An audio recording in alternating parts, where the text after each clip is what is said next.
അപ്പം ഇന്നൊരു ചെറിയ ചെടി ചേഞ്ചിങ് വീഡിയോ ഉണ്ട്. അതായത് ചെടി ചെയ്യുന്നതെന്ന് വെച്ചാൽ കാലത്ത് വെറുതെ ചുമ്മാ ഇരുന്നപ്പോൾ തോന്നലാണ്ട് നമ്മുടെ ഈ റോസേനെ പിടിച്ചിട്ട് നമ്മുടെ ഈ കയറിനോടുത്ത് സൈഡിലാക്കാന്ന് ചോദിച്ചത്. അപ്പം ഞാൻ അങ്ങനെ ആക്കിയപ്പോൾ ഇത് ഞാണ്ടിങ്ങനെ പടർന്ന് കിടക്കുന്ന റോസ ആയതുകൊണ്ട് തന്നെ ഒരു കയറുമ്പോഴേക്ക് അത് ഇത്തിരി ബുദ്ധിമുട്ടാവുമെന്ന് ചോദിച്ചിട്ട് അതിനെ കെട്ടി വെച്ചിട്ട്, പക്ഷെ കെട്ടി വെച്ചപ്പോൾ അതിൻ്റെ സ്വാഭാവികമായിട്ടുള്ള ആ ഒരു ഭംഗിയില്ലാത്തപ്പോൾ നല്ല രസമാണ് കേട്ടോ. നല്ല കട്ടർ റെഡാണ് കാണാനായിട്ട്, കുഞ്ഞു കുഞ്ഞു പൂവാണ് കേട്ടോ. അപ്പോൾ ഇവിടെയാണ് ഈ റോസ ആദ്യം ഇരുന്നിരുന്നത്. അതിനെ പിടിച്ചിട്ടുണ്ട് ഈ അറ്റത്തോട്ടാക്കിയിട്ട്.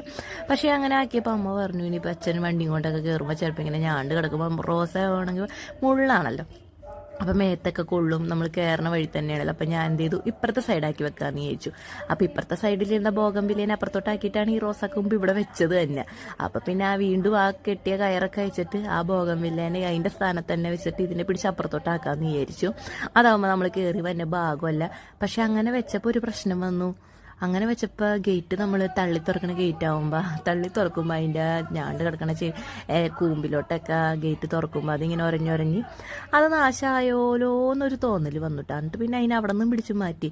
കണ്ടോ, ഇപ്പുറത്തേക്ക് എടുത്ത് വെച്ചപ്പോൾ നമ്മുടെ ഈ ഗേറ്റിൻ്റെ അവിടെ സൈഡിൽ തന്നെയുണ്ട് ഈ റോസാക്കൂമ്പുകളൊക്കെ ഇങ്ങനെ താന്ന് കിടക്കണത്.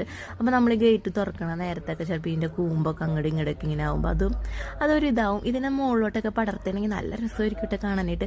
അപ്പം ഞാൻ എന്ത് ചെയ്തു, ഈ ബോഗൻവില്ലേനെ പിടിച്ച് ഇപ്പുറത്തോട്ടാക്കിയിട്ട് അതിൻ്റെ തൊട്ടപ്പുറത്ത് ഈ ബോഗൻവില്ല് ഇവിടെ തന്നെയാണ് ഇരുന്നത്, അതിൻ്റെ അപ്പുറത്തോട്ട് ഈ റോസാക്കൊമ്പാക്കി. അപ്പം ഇപ്പം എങ്ങനെയുണ്ട് ഗൈസ്?